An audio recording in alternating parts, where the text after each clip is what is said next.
inspiratif ya. Nah ini alhamdulillah kita kedatangan tamu namanya Kakak Asmaul Husnaini, dipanggilnya Kakak Heni. Nah Kakak Heni sendiri ini founder Balai Perempuan ya.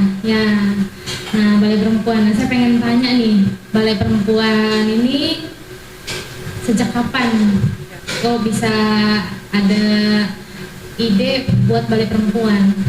Nah terus visi misinya apa, kegiatannya apa aja sih Kak? Jadi Balai Perempuan itu berdiri tahun 2016 di bulan Maret ya sebenarnya gagasannya, cuman masuk ke akta notarisnya sekitar bulan Juni. Nah waktu itu kepikiran, kebetulan mayoritas para pendiri dari Balai Perempuan ini adalah aktivis perempuan yang tengah bekerja di Komisi Nasional Anti Kekerasan Terhadap Perempuan yang berada di Jakarta ya.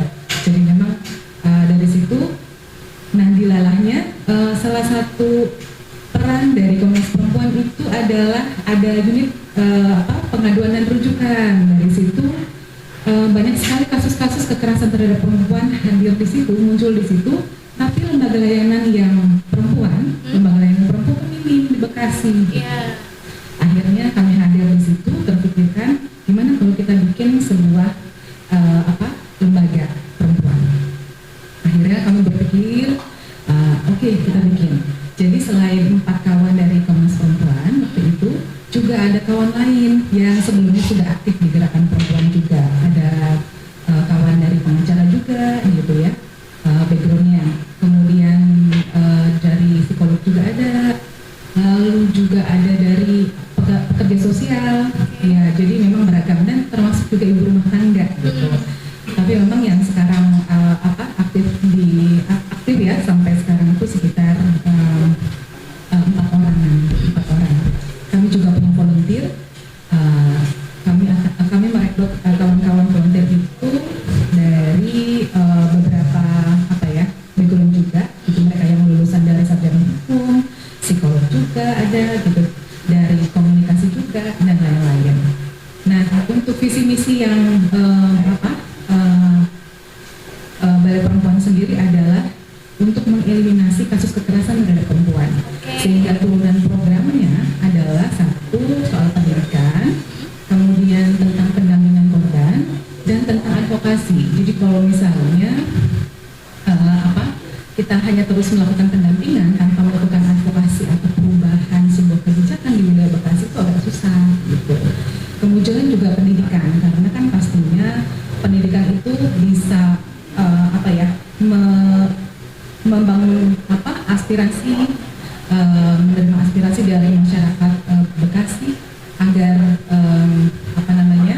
hal-hal mengenai permasalahan perempuan itu dapat kita petakan, kemudian kita juga memperoleh feedback dan apa yang mereka butuhkan. Misalnya sekarang lagi ada sosialisasi undang-undang tindak pidana kekerasan seksual ya, kan banyak banget tuh kasus kekerasan yang dialami perempuan dan anak di Kota Bekasi seperti itu. Itu Kak.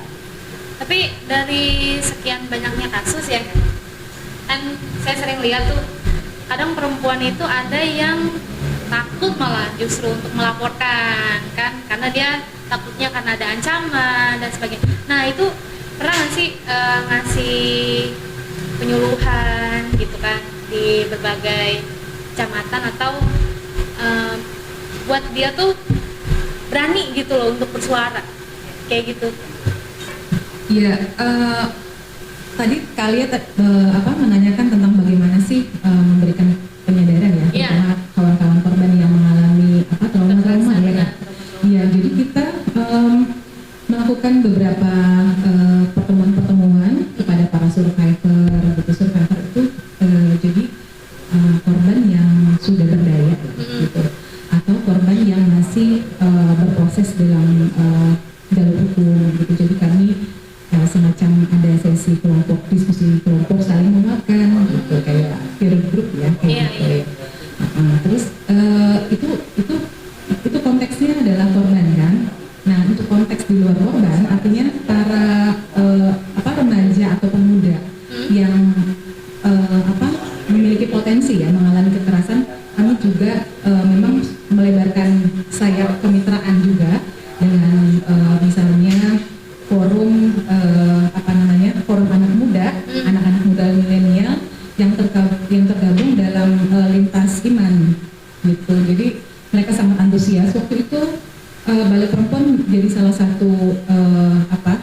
jadi salah satu tim dalam perumusan RUU tindak pidana kekerasan seksual.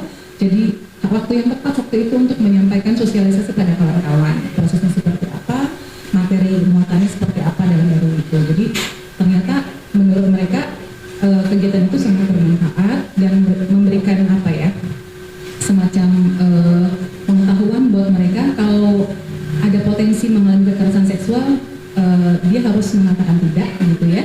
Kemudian melakukan pencegahan, setidaknya kalaupun memang mengalami, dia sebisa mungkin untuk bisa curhat sama kawannya daripada dia pendam sendiri kan. Dia pasti mengalami trauma yang akut kan, khawatirnya gitu Kak. Jadi beberapa aras kita ini kan gitu.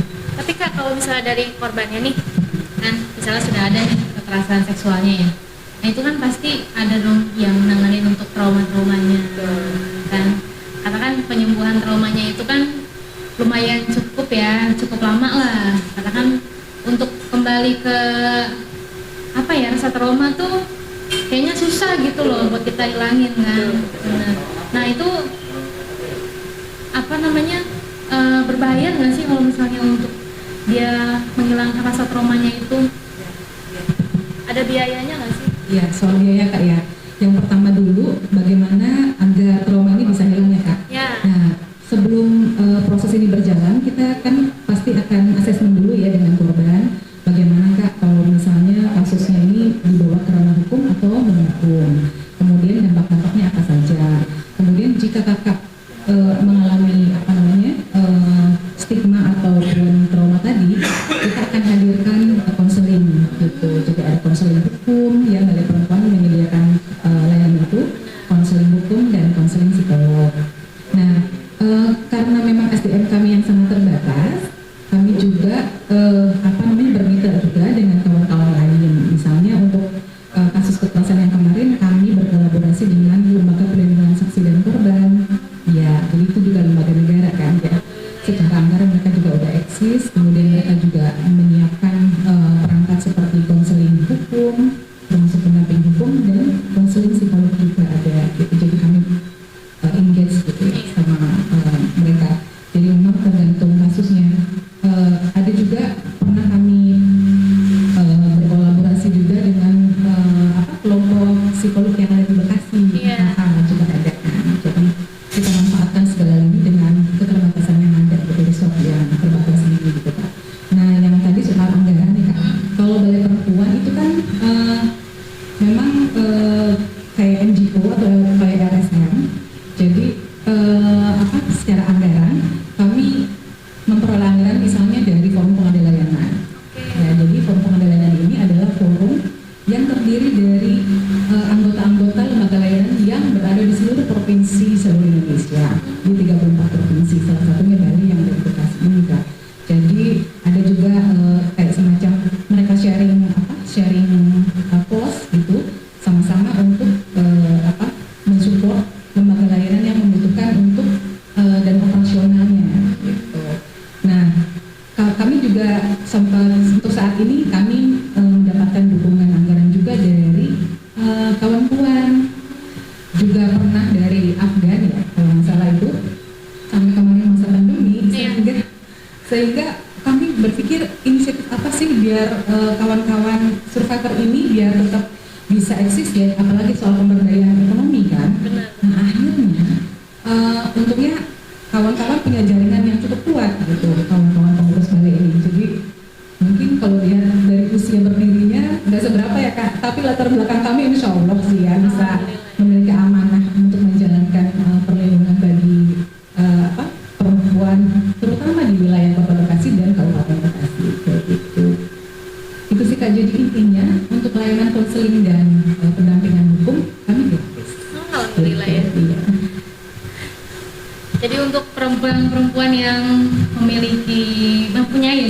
mempunyai kekerasan seksual atau yang lainnya, nah itu bisa langsung ke Balai Perempuan karena gratis kan. Jadi manfaatkan saja yang sudah ada dan jangan takut untuk bicara gitu. Betul. Nah kakak ini sendiri harapannya apa nih untuk Balai Perempuan sendiri? Apakah pengen Balai Perempuan ini bisa punya cabang lebih banyak gitu kan, seluruh Indonesia. Karena kan memang terbatas ya, maksudnya untuk wanita itu bicara gitu tentang saya ini misalnya dipukulin gitu kan, saya ini misalnya kena kekerasan seksual kan malu dia kayak gitu. Nah, pengen nggak sih punya harapan kayak gitu Kak? Iya, sesuai dengan visi misinya Balai Perempuan sendiri ya Kak. Jadi kedepannya itu kita mengeliminasi ya. Jadi meminimalisir atau malah menghentikan atau stop kekerasan terhadap perempuan dan anak. Seperti itu memang visi kami secara jangka panjang. Jadi harapannya kita nggak bisa bergerak sendiri. Kita harus berkolaborasi dari semua elemen, yaitu satu dari para lembaga layanan yang lain sebagai mitra kerja dari Komnas dari Balai Perempuan, maaf. Kemudian juga yang kedua, kita juga butuh dukungan dari pemerintah daerah sendiri ya, karena selama ini tanpa mereka kita nggak ada apa-apa juga kan, gitu. Kayak misalnya untuk penanganan kasus, kita juga butuh support dukungan atau desakan dari pemerintah, dalam hal ini adalah Dinas Pemberdayaan Perlindungan Anak di Kota Bekasi ya, karena kebetulan sekretariatnya di Kota Bekasi gitu ya, tapi wilayah kerja kami utamanya sampai kabupaten memang, tapi sejauh ini kami sudah engage itu dengan DP3A di Kota Bekasi. Nah selain itu juga kami ingin agar membangun sistem peradilan pidana penanganan kasus kekerasan terhadap perempuan di Kota Bekasi gitu. Sudah banyak contoh-contoh baik yang sudah dilakukan di beberapa wilayah, seperti di Riau ada MOU pemerintah daerah dengan aparat penegak hukum termasuk PERADI sendiri. PERADI itu Perhimpunan Pengacara Indonesia.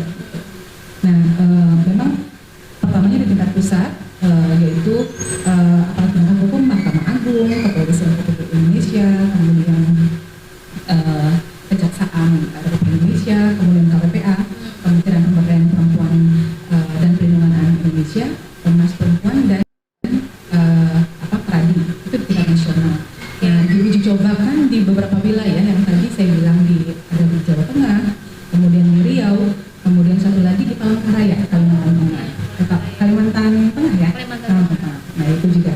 Nah contoh-contoh baik itu kami sih berharap ada di sini gitu. Kami ingin mengadop atau mereplikasikan itu di Bekasi agar untuk kasus-kasus kekerasan terhadap perempuan itu semua ranah stakeholder itu bergerak. Itu juga bukan hanya porsinya Balai Perempuan sama LSM Perempuan atau porsinya untuk DP3A saja, tapi semua juga bisa bergerak, aparat penegak hukum yang ada di Bekasi ini. Gitu, Kak. Itu sih sebenarnya cita-cita kami, mungkin cita-citanya long term efek harusnya ya. Cuman yang bisa kami lakukan secara resort yang ada, memang kita akan kejar itu. Gitu. Semoga nanti bisa tercapai ya. Tapi contoh dari kasusnya sendiri itu ada apa aja sih yang dari perempuan dan anak? Iya, kami terakhir sebagai pembelajaran terbaik sih ya. Jadi kami menangani kasus incest. Korbannya itu anak usia SD kelas 4 sampai SMK lulus. Itu bukan dilecehkan lagi. Dari SD sudah dilecehkan, kemudian lama-lama merambat kekerasan seksual ya, jadi sampai diperkosa ya.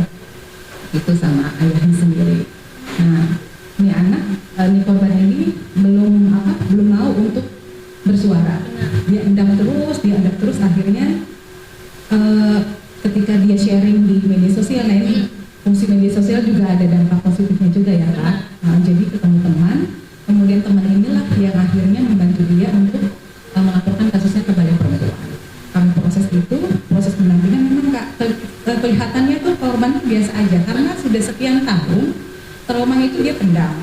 Ketika dia bicara, tetap aja trauma itu muncul, tapi kita nggak kelihatan, seperti biasa aja gitu. Ternyata setelah kami melakukan asesmen, memang dia butuh sekali untuk trauma healing gitu.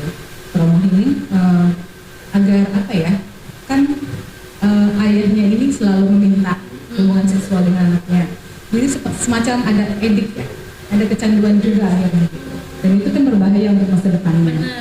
Nah memang untuk ranah ini bukan lagi ranah Balai Perempuan sendiri kan, jadi harus ada tangan-tangan lain, antara lain dinas sosial kan gitu. Kemarin kami juga berjejaring dengan dinas sosial, memberikan fasilitas shelter dan pemberdayaan. Jadi bagaimana agar korban ini bisa berdaya secara ekonomi. Jadi buat prakarya apa sehingga ketika keluar dari situ dia bisa mandiri kan, harapannya seperti itu. Nah, dilalanya memang ini masih kelemahan ya, masih kelemahan pemerintah, terutama pemerintah daerah. Kemungkinan memang karena anggarannya masih belum maksimal.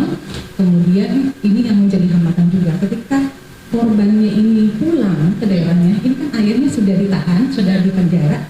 Kemarin putusan hakim mengatakan 14 tahun penjara.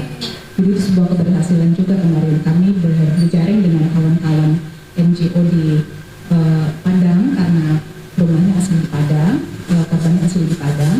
Kemudian berjalan dengan LBH Apik Jakarta, PSK juga gitu, dan Kementerian Sosial juga. Jadi itu kolaborasinya full energi gitu, full resort banget di situ.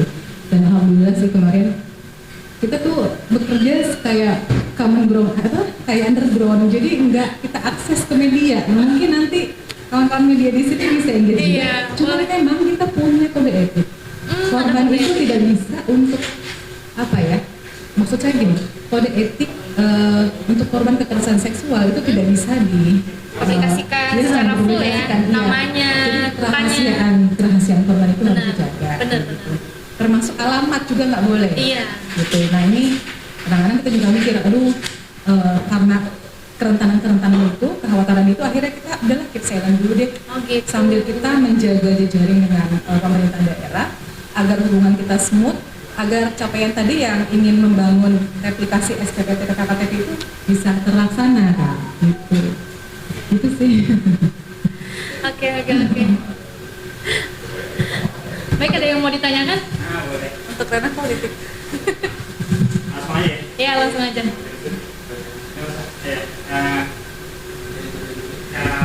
Emi, ini mendekati pemilu ya, 2024. Kemudian kita berkaitan dengan pemilu sebelumnya. Nah, kita bisa melihat mengevaluasi sejauh mana sih keterlibatan perempuan di Indonesia, khususnya Bekasi, ketika dia masuk ke ruang-ruang publik sebagai pengambil kebijakan. Kemudian juga nanti akan ada lagi calon-calon baru gitu ya. Nah ini seperti apa pesan-pesan yang ingin disampaikan oleh Balai Perempuan sendiri? Iya. Terima kasih Kak. Balai Perempuan sendiri memang punya harapan karena kita melihat komposisi ALEK anggota legislatif perempuan itu di Kota Bekasi maupun di Kabupaten Bekasi masih belum 30% gitu ya. Kemarin sih ada media yang membuat ada 16% saja, jadi belum sampai 30%. Nah ini yang menjadi PR ke depan sih Kak. Bagaimana agar kita berusaha untuk memberikan pendidikan politik juga untuk para kader-kader misalnya, agar ketika dia dipilih oleh partai politik untuk menjadi calon anggota legislatif juga punya kapasitas dalam arti bukan hanya kos dalam arti modal finansial semata gitu ya, bukan kapasitas popularitas gitu kayak misalnya artis bukan, tapi juga dia punya perspektif soal responsif terhadap kebutuhan perempuan gitu. Nah kalau misalnya sudah punya itu, sudah punya sensitivitas sensitivitas kebutuhan perempuan, itu dia akan memunculkan analisa gendernya akan kuat. Jadi ketika kebijakan yang dilahirkan nanti itu tidak lepas dari kebutuhan perempuan, artinya sebuah produk undang-undang misalnya gini, di Kota Bekasi ini sudah ada di Kabupaten Bekasi sudah ada peraturan Bupati kalau tidak salah tentang rehab sosial bagi lansia dan penyandang disabilitas di Kabupaten Bekasi nomor 128 tahun 2008, saya lupa tahunnya ya. Nah itu sudah mulai mengakomodir ya. Nah di Kota Bekasi ini baru raperda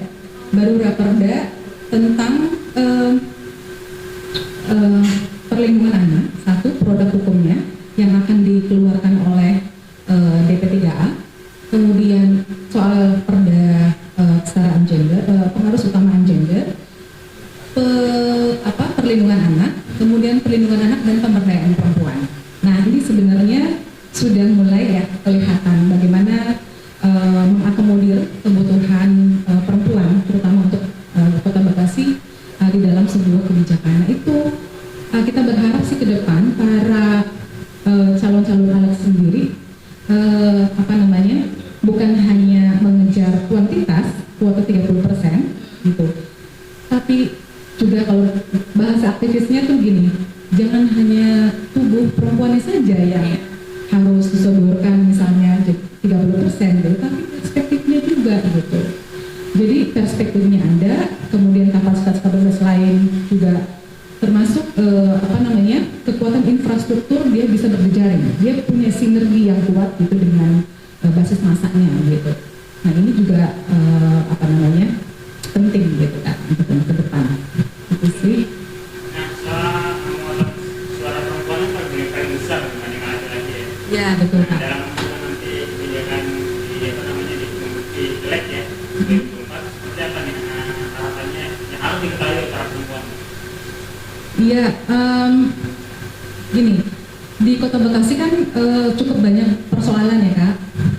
Persoalannya yaitu persoalan kemiskinan ada, kemudian pengangguran juga melonjak. Padahal ini harusnya kita harus memanfaatkan bonus demografi ya. Bonus demografi itu jadi usia produktif itu lumayan tinggi. Kenapa kita nggak manfaatkan untuk melakukan sebuah pemberdayaan kepada para masyarakat yang usia produktif ini gitu. Nah, terus permasalahan yang lain di Bekasi sendiri adalah tentang data kasus kekerasan terhadap perempuan tadi ya Kak. Kemudian gizi buruk. Kalau tidak salah ada temuan kan di Pondok Melati ya, ya, gizi buruk ya. Divla atau siapa gitu ya. Ternyata Bekasi sendiri untuk stunting atau kurang gizi itu di bawah persentase 7,9% untuk wilayah Bekasi, yang seharusnya untuk di wilayah nasional itu harusnya 21,9%. Provinsi juga 14%. Jadi kalau dilihat dari data ini kan kelihatan ya, Bekasi itu masih harus terus-terusan, sehingga kolaborasi anggaran, kemudian kebijakan, kemudian SDM juga harus saling memperkuat, termasuk sarana dan prasarana kan Kak. Kalau misalnya stunting ini kan ada kebutuhan, misalnya ada makanan yang sehat secara gratis gitu ya, diberikan kepada yang membutuhkan, kemudian monitoring yang dilakukan oleh beberapa pelaksana lapangan dalam hal ini, partisipasi masyarakat juga harus lihat gitu. Terus pemberdayaan juga, kalau misalnya penduduk di Bekasi ditemukan ada kemiskinan, lalu pemerintah daerah tuh jangan lari gitu. Harusnya ini menjadi pemetaan data, daerah mana saja gitu ya yang mengalami kasus stunting, mana saja yang membutuhkan pemberdayaan, sehingga pemberdayaan ekonomi, sehingga tingkat pengangguran tidak akan meningkat kan, jadi bisa diantisipasi gitu. Terus isu kematian ibu juga, isu trafficking juga Kak, jadi banyak sekali persoalan. Nah, kami sebenarnya berharap sekali untuk caleg perempuan besok yang ikut dalam ajang Pilkada tahun 2024, petakan dulu persoalan yang ada di dalam masyarakat Bekasi, maupun baik di kota maupun kabupaten, kemudian menjaring aspirasi ini, kemudian dipetakan kebutuhan apa saja yang diinginkan, yang dibutuhkan oleh masyarakat, lalu siapkan juga rancangan-rancangan program kegiatannya, lalu anggarannya dan kebijakannya mau seperti apa begitu, sehingga semua rangkaian ini harus diakomodir ya Kak ya. Yang pertama kan aspirasi masyarakat, kemudian ini dibawa ke dalam rapat-rapat komisi misalnya, atau di dalam kalau di pemerintahan, kalau tadi kan ranah legislatif ya, ada reses partisipatif yang itu namanya, kemudian juga akan dibawa ke rapat-rapat komisi kan. Tapi kalau misalnya di level eksekutif itu ada namanya musyawarah dusun, desa, musrembang, dan akhirnya bisa memutuskan untuk rancangan anggaran belanja daerah. Nah itu jadi antara eksekutif dan legislatif memang agak berbeda jenjang aspirasinya ya Kak. Tapi yang jelas bahwa Bekasi harus lebih maju, Bekasi harus lebih memberdayakan perempuan dengan diiringi kebijakan kebijakan-kebijakan yang responsif terhadap kebutuhan perempuan itu yang kami harapkan gitu. Itu sih Kak. Ada yang mau ditanya lagi? Ya, izin Kak tanyakan. Kalau dari Balai Perempuan ini kan tadi menurut penjelasannya mengadvokasi kasus-kasus yang dialami oleh perempuan ini. Nah, selain program tersebut, adakah aktivitas edukasi? Karena biasanya ya kan ada asap pasti ada api gitu ya. Bisa terjadinya perkosaan atau pelecehan seksual karena dari pihak perempuannya yang ya mungkin dalam tanda kutip memancing seperti itu ya, dan menimbulkan sesuatu yang akhirnya menyebabkan dia mendapatkan kerugian. Nah, adakah seperti itu program-program itu Kak? Iya. Kalau program secara khusus untuk Balai Perempuan Kak, kita tetap berjejaring ya Kak. Mengingat keterbatasan resource yang tadi, ini juga PR sih buat Balai Perempuan sendiri, bagaimana agar kita punya kemandirian ya secara resource yang macam-macam itu, mau SDM kah gitu ya, atau skillnya, kemudian punya sekretariat sendiri gitu, punya anggaran yang cukup mumpuni, itu kita yang harapkan. Nah, untuk yang tadi soal perkosa bagaimana pendidikan ya Kak ya. Nah, di kami tuh nge-link atau berjejaring dengan grup grup advokasi kebijakan tindak pidana kekerasan seksual tadi Kak. Nah, di situ memang ada pendidikan gitu ya, sosialisasi yang jelas. Sekarang kan sudah ada undang-undang tindak pidana kekerasan seksual yang baru disahkan di bulan Mei tahun 2012 sekarang, itu sedang disosialisasikan Kak. Jadi kita sejauh ini masih berkolaborasi dengan resource yang ada ya. Kemudian kita juga sebenarnya sudah punya mitra yang lain Kak, kayak misalnya jejaring tadi yang lintas iman, ada para remajanya, dari situ juga kita kita bukan bina, jadi lebih ke kita mengedukasi ya Kak, hak dan hak yang harus diperoleh, pencegahan, penanganan, pemulihan korban itu seperti apa, kayak gitu. Terus tadi kalau lupa yang terakhir pertanyaannya, ada yang ya, mungkin perlu nggak didorong dari Balai Perempuan ini untuk mendorong pemerintah atau mengeluarkan perda untuk mengatur nih perempuan-perempuan, misalnya jam sampai larut malam, atau perusahaan-perusahaan bisa memberikan pembatasan bagi perempuan-perempuan bekerja malam, karena itu yang sering terjadi. Iya, justru begini Kak, ini kembali lagi soal perspektif ya Kak.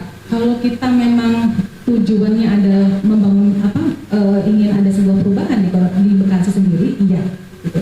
Tapi bahwa sebuah perda yang dilahirkan nanti justru tidak memberi manfaat, banyak mudorotnya lah gitu sama perempuan, itu kita cek dulu apakah ini sudah mempunyai perspektif atau kebutuhan perempuan. Sekarang misalnya banyak perda-perda diskriminatif Kak, gara-gara seorang perempuan pulang malam misalnya karena dia pegawai resto, kafe, pakai pakaian yang segini gitu ya, di atas lutut, span, kemudian kadang-kadang pakai jaket, terus dalamnya ya namanya juga itu ya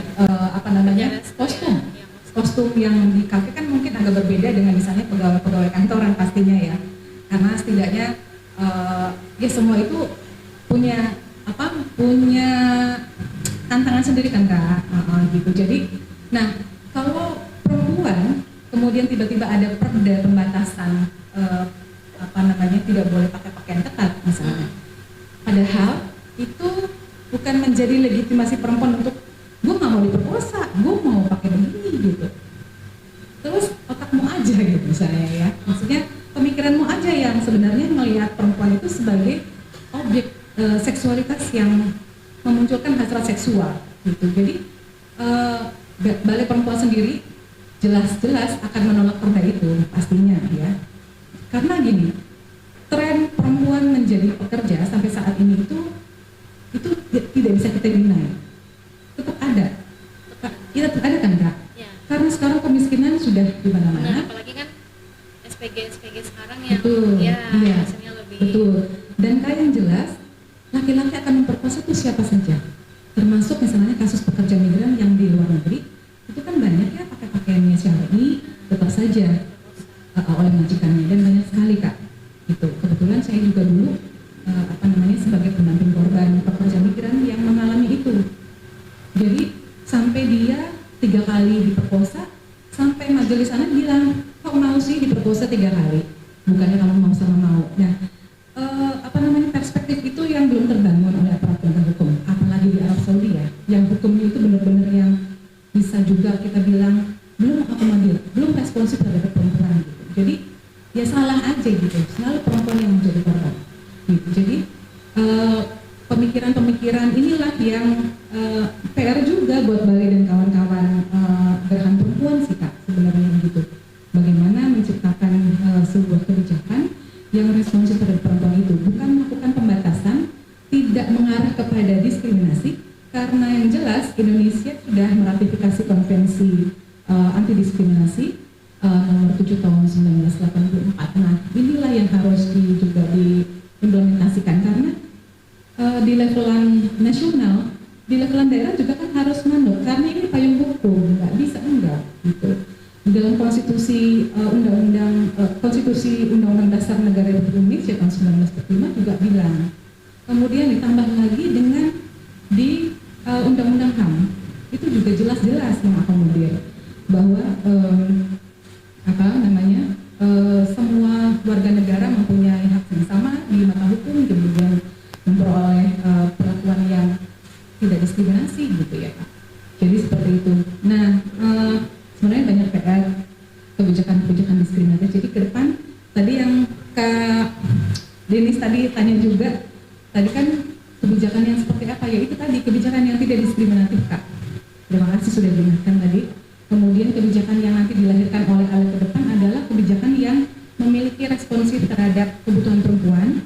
Kemudian yang ketiga adalah penghormatan hak asasi manusia, karena itu pasti akan menjadi payung, akan menjadi rujukan, karena kita membuat sebuah kebijakan tidak bisa lepas dari ketentuan yang lebih tinggi daripada yang lebih rendah. Jadi kita harus menurut yang di atas. Nah, gitu. Demikian. Ada lagi yang mau ditanya?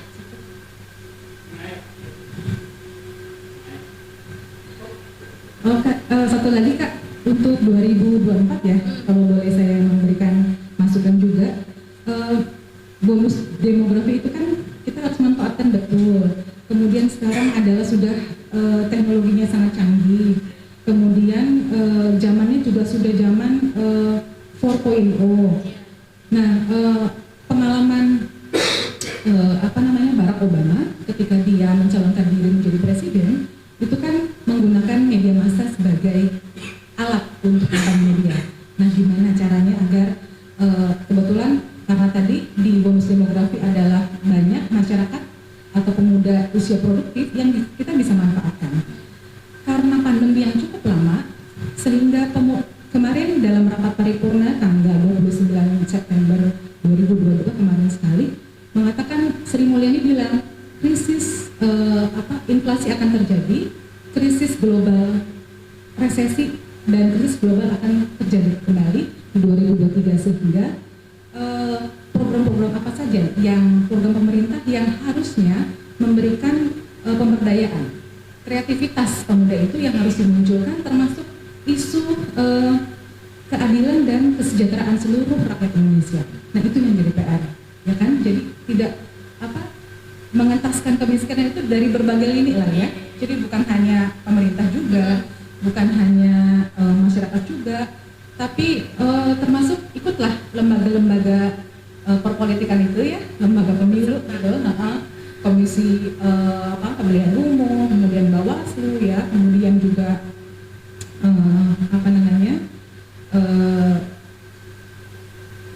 aliansi-aliansi yang pemerhati pemilu, masyarakat juga, itu semuanya harus ikut terlibat sehingga Bekasi ini yang kita harapkan, yang kita cita-citakan itu bisa berhasil. Dan termasuk tadi menggunakan metode kampanye tadi melalui metode digital dan merangkul banyak anak-anak milenial, pemuda-pemuda yang produktif tadi menjadi bagian ya, menjadi bagian gerakan agar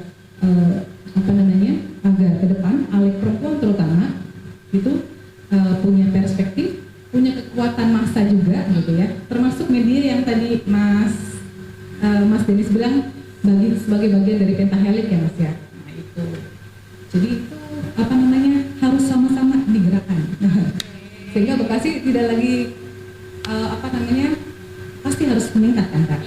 Ya kita berharap 2024 alegnya baru, perempuan banyak gitu kan, kemudian mengakomodir responsif para kerjaan juga bagus, kemudian masyarakatnya juga gemar Rifah Wajinawi kan, senang kayak gitu Kak. Aduh, banyak query Kak ya. Iya. Dan gitu aja Kak. Sip. Ada pertanyaan lain? Ini menggelitik itu pertanyaan dari kamu. Ini kan kemarin sempat beberapa emak-emak ini dipakai sebagai aset ya. Iya. Aset untuk pemenangan salah satu bulan suara. Oh, Nah itu gimana nih edukasi kepada emak-emak agar bisa memilih dengan objektif? Iya, kadang-kadang Satu. iya. Saya tanya. Ya Allah. Capek nih. Ya. Gitu ya. Kemudian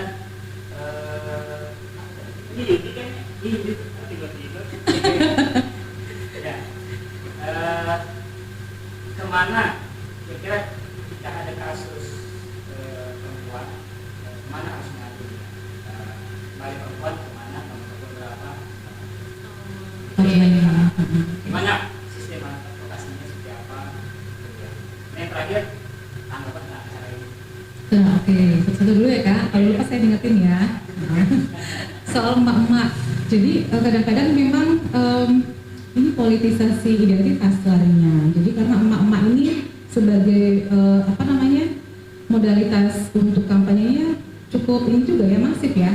3 tahun terakhir lah gitu emak-emak jadi apa ya komoditas untuk para elit-elit politik ya. Seperti itu dan berharap sih ya, walaupun jadi yang pertama memang boleh menjaring sekian masa banyak ya termasuk ibu-ibu, tapi setidaknya ibu-ibu juga harus dikasih pelajaran soal pendidikan politik. Dia harus benar-benar apa ya belajar untuk mencerna. Jangan ini ada uangnya ngomong ini ya gitu, tapi sedikit kritis.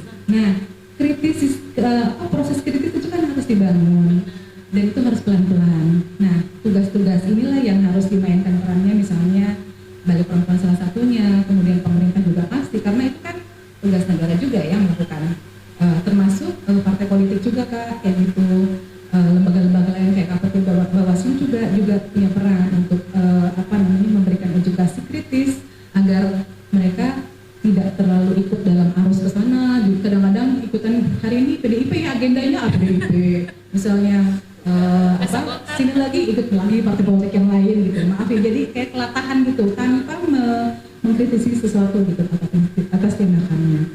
Kemudian pertanyaan yang kedua untuk kasus kekerasan apabila ada korban yang ingin melapor ke Balai Perempuan kebetulan punya hotline.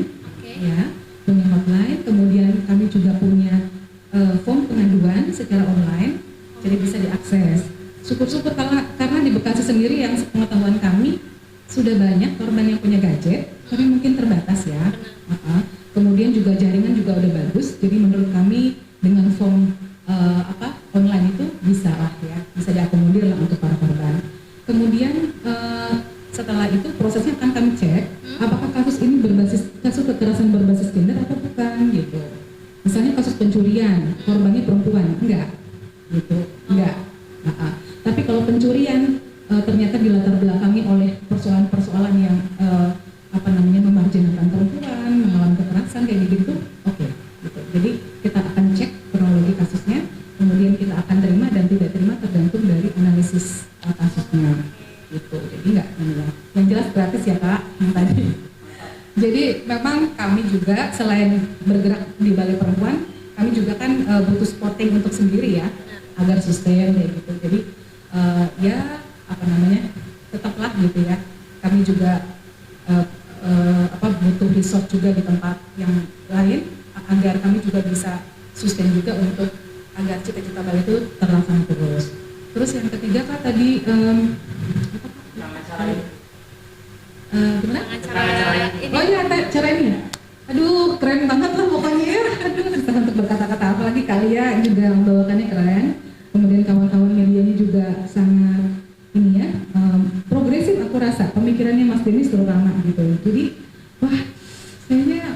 engagementnya harus ya sustain nih, bukan hanya Mas Dennis, mungkin kru-krunya juga sangat responsif juga. Dan ini ya acara Perempuan Inspiratif itu sebuah forum yang bisa membawa arah perubahan menjadi lebih baik untuk Bekasi ke depan.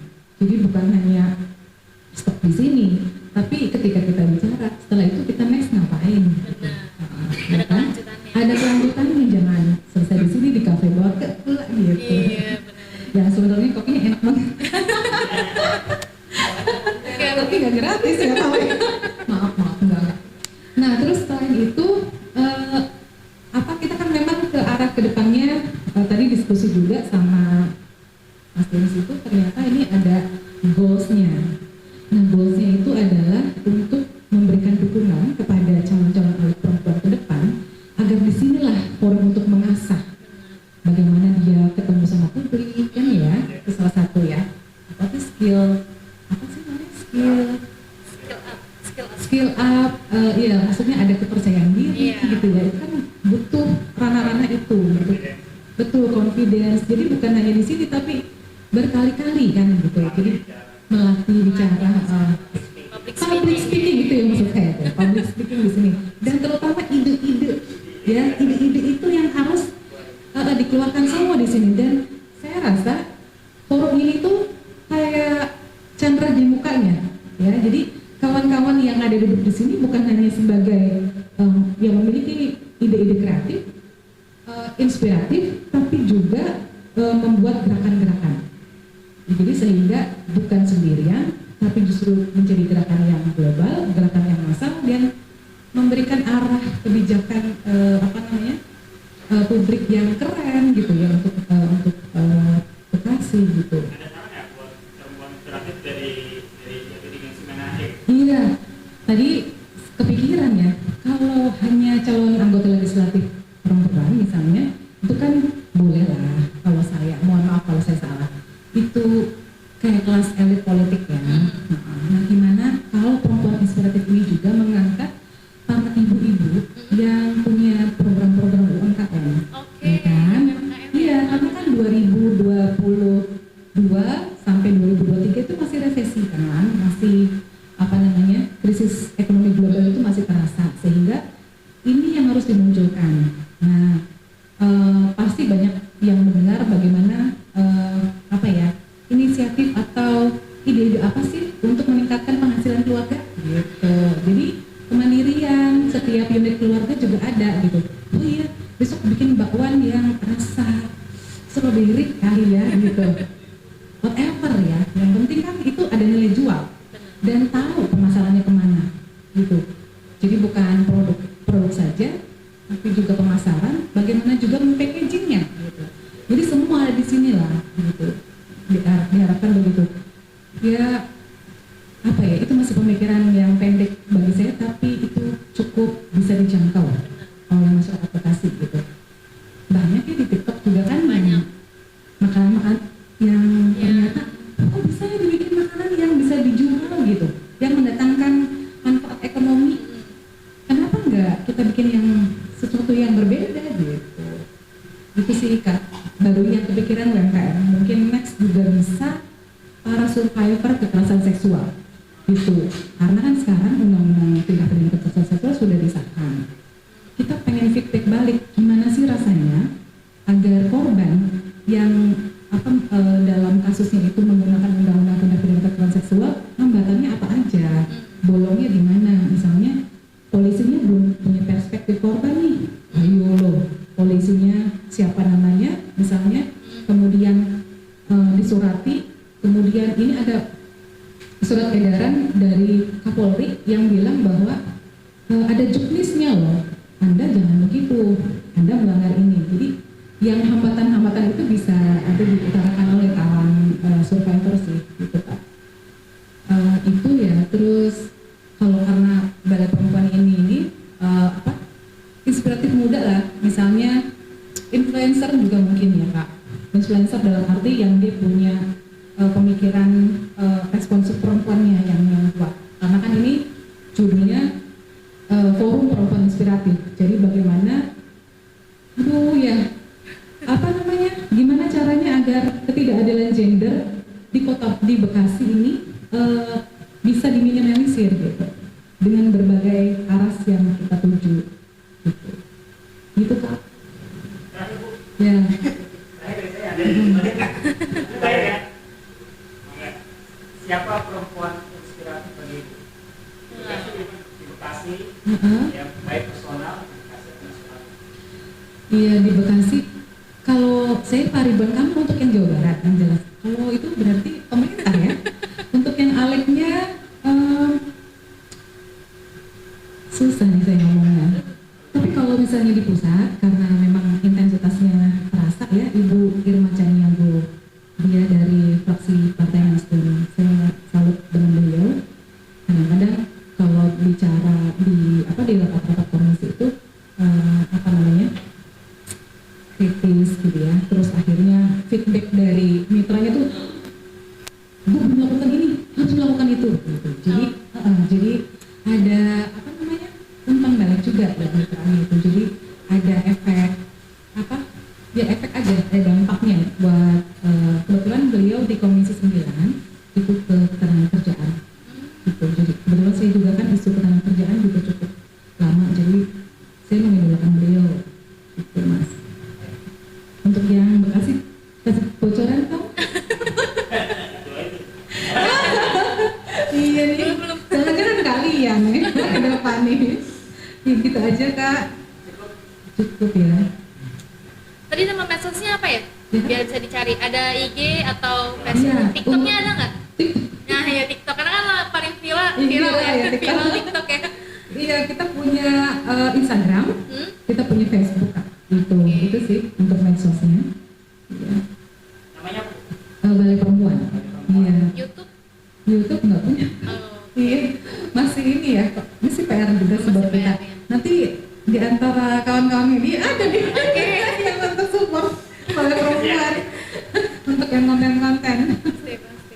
Iya. Nah, Gitu Kak. Ya. Oke, tadi sangat mencerahkan sekali ya pembahasan dari Kakak Heni ya, mengenai apa namanya tentang Balai Perempuan. Nah, jadi untuk perempuan dan anak-anak yang apa sih namanya mengalami kekerasan, nah jangan lupa nanti langsung aja cari aja tuh di Facebook atau di IG Balai Perempuan. Nah, nanti di situ ada hotline ya Kak. Nah, ada hotline nanti juga. kalian juga bisa isi formnya, form pengaduannya seperti itu ya. Baik, terima kasih Kakak Heni sudah hadir di sini bersama saya. Sukses terus, semoga